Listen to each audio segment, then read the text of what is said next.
Welcome back, Whovian Unit. We have just completed Love and Tin, the first campaign of BrightRidge. But now that we finished that, let's go back and take a look at some of the things we may have missed, plus a few more. Now, I was going through the chapters, which are an option you can teleport to any part of the story, as you can see by these arrows indicated.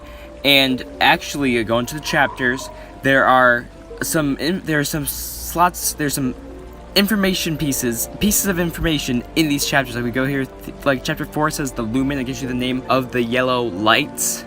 The scrawl were those robotic snakes we fought, which is also shed some light on by the developer. They're a little bit more the guardians. I did use that term completely involuntary, but it fit perfectly. That's what they were. Tower, we used that relative. The mother bit, I used mothership, but that's actually what the proper terminology. The terrapin.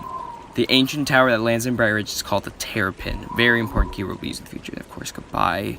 But then we do have the rest of the story. So I just thought I'd point that out because there's some very thorough details integrated into this story.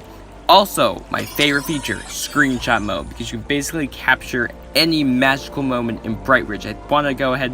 There are a lot of built-in features. This game is so well done. So we'll go ahead and take a look at them one at a time. But we'll start with the best, screenshot mode. You can go. There are multiple settings. We even have a watermark setting, which you'll see me playing around with every now and then. But there are. You just take a look around. There's a video selection to gives us a little bit of a zoom out, then back to camera, and there's the terrapin. You got all these epic settings, and they just look at this, the color, the sunlight. We have the sky, sunlight strength. Let's go ahead and play with the sunlight settings. This is yeah, we're on. Okay, let's go try out cool. Give you that winter breeze, warm, nice and summer. E and then of course bright, which is what cool. And then bright, which we'll be keeping on for BrightRidge, because it has my favorite shaders effect. But then we also have, as I said, the watermark of BrightRidge, which is perfect to automatically add the logo in. But now that we took a look at that, we're not just taking looks at settings. Let's go ahead and do a little bit of exploring. Now, there is an open world option. The whole game is open world, but there is an exploring level mode.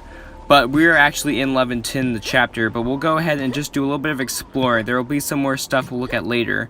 But I had an idea across my mind, and I went to explore. It turns out I was correct, so we'll go ahead and show you in a minute. Let's go ahead and make our way over to a certain area you might become familiar with.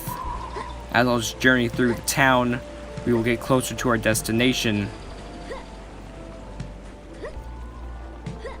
There are some interesting things. You notice already that the purple orb scattered across the world, once we activate them, show us the landmark for which they represent, which they stand for. So let's go ahead and walk in. This is a pretty epic one. This is Tombwood Chasm, and it is a big chasm. But what's more important,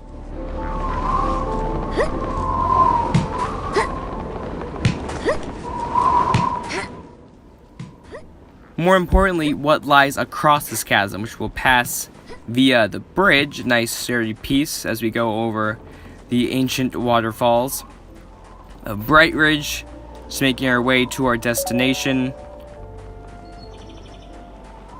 We got some really nice civilized detail. There's like fencing and outposts and lanterns everywhere. This place is legit.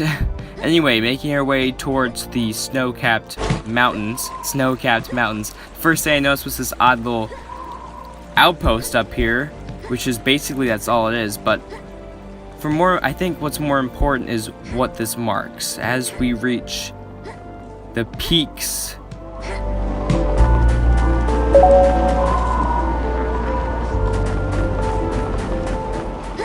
the snow-capped top of Nile Ridge Peak, we find something that becomes quite familiar. I can even see it right now. You probably already realize what I'm getting to. As we come closer to the tallest summit, or at least one of them in the mystical land, we find a speck on the horizon that reveals to be nothing less than our metallic friend, Bot. And as we even see in the last slide, the last clip of the game, it takes us to this very peak. And after exploring, I found out this is where he lies. The final resting place of our friend Bot. I'm sure he had a great adventure-filled life. But moving on, there's more to the story. As we make our way down from the mountain, just thought I would just just give us the closure for our good friend and that first heartfelt story of the game. But moving on, falling back down to ground level. Check out, we got this waterfall coming from the mountain. Totally cool. I'm so digging this. Look at that. Oh man. Alright, time to skydive. Here we go. Let me take a screenshot first. This is beautiful. I'm sorry. You might be seeing this a lot. Look at that. Oh yeah. I'm taking a picture, guys. Thumbnail. Here we go. Alright, but anyway, without further ado, let's dive in. Making our way back to our point of origin while admiring the scenery, we've got some really interesting landmarks, which, don't worry, we will do plenty of exploring in future episodes. But there's one last certain landmark that I want to explore before we continue on the adventure. I'll just jump off these mushrooms towards my destination. And actually, while we admire it's snowing outside, guys, let's look at that. So pretty. Anyway, back up this really epic waterfall, we are exploring the one and only Terrapin. What? Get out of the grass. Anyway, oh man, we are exploring the giant tower. Let's see if there are any, let's see if we can actually climb this thing, which hopefully we can. I mean, it's a little bit out of reach, it looks like. Let me try. Desperate attempt to climb the tower. We can climb. Here we go. Alright, we begin a second miniature journey up the Terrapin, and look at that, there's even rocks sticking out of it. Nice. Anyway, the space shuttle of Bot, his capsule towards BrightRidge.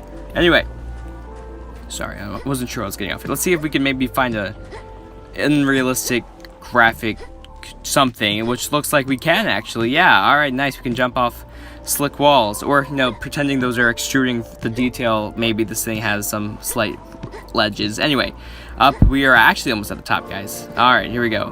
Up, and here we come. Can we make it? I think, yeah, here we go. Oh yeah, we have reached it. Nice. I don't see how we're climbing any higher than this. So we have reached the heart of the Terrapin, overlooking the world of BrightRidge, with its ever unknown infinite mysteries. Let's go back down to Earth.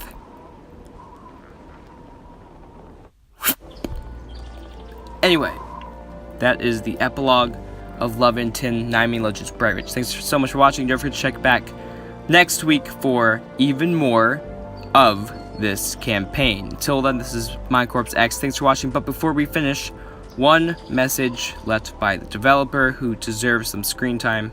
Thank you again for watching Nimian Legends with MineCorpsX.